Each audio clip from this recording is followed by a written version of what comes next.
Sud Radio, la Minute du Coach. Bonjour Fabien. Bonjour Pablo. Fabien, formateur, acteur, chanteur, philosophe, conteur aussi.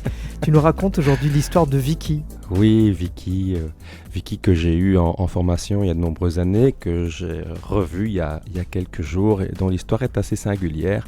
Vicky habite avec son mari et ses 2 enfants dans une très belle maison au Grand-Duché de Luxembourg, dans un quartier très très prisé. Et puis, deux faits surviennent. D'abord, l'un de leurs fils a des grosses difficultés à l'école, il devient un petit caïd, il est en passe de rater une nouvelle fois la même année. Et puis, leur petit voisin de 8 ans meurt brusquement en 24 heures d'une méningite, si j'ai bonne mémoire. Et là, c'est le déclic ultime. Mais la question se pose, est-ce que nous vivons la vie que nous voulons vivre ? Et c'est le mari employé, alors que Vicky est indépendante, elle a son entreprise qui fonctionne, qui dit « faut qu'on arrête ça ».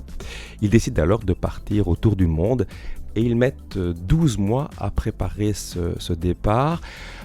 Ils ont cette belle maison, mais il y a encore des traites à payer, ils en ont pour 16 ans, mais avant les 16 ans, les enfants seront partis. À quoi bon garder cette immense maison ? Alors ce qu'ils font, c'est que pendant 1 an, ils préparent leur voyage, mais ils économisent aussi. Par exemple, c'est un détail qui m'a frappé, ils ne mangent plus de viande, mais des œufs. Le mari abat beaucoup d'heures supplémentaires pour gagner des deniers aussi supplémentaires. Vient le grand jour, ils partent pour 18 mois autour du monde avec 4 valises, que des vêtements d'été. Et ils vont être dans le flou en permanence, c'est-à-dire qu'ils vont traverser le monde en ne sachant pas le plus souvent à 17h où ils vont passer la nuit. Et dit Vicky, la peur est permanente, elle est là avant, elle est là pendant, elle est là après. Ce qu'elle dit aussi, c'est qu'elle a dû se battre contre tous ses proches qui disaient surtout ne faites pas ça, c'est de la folie, vous avez une belle vie ici, vous êtes bien. C'est vraiment l'argument massue, vous êtes bien, mais ça veut dire quoi vous êtes bien ?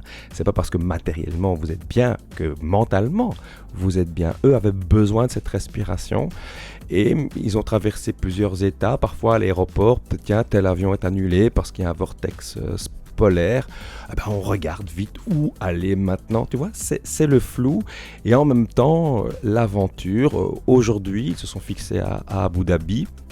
Alors, c'est une forme de liberté aussi. C'est une forme de liberté. Alors bien sûr, elle a quitté un système pour entrer dans un autre système. Quand on veut sortir d'un système, ipso facto, on entre dans un autre. Et puis même si on critique le système, en l'occurrence que nous vivons ici, très, très capitaliste, etc., c'est grâce à ces années dans ce système-là qu'ils peuvent se permettre ce voyage-là aussi.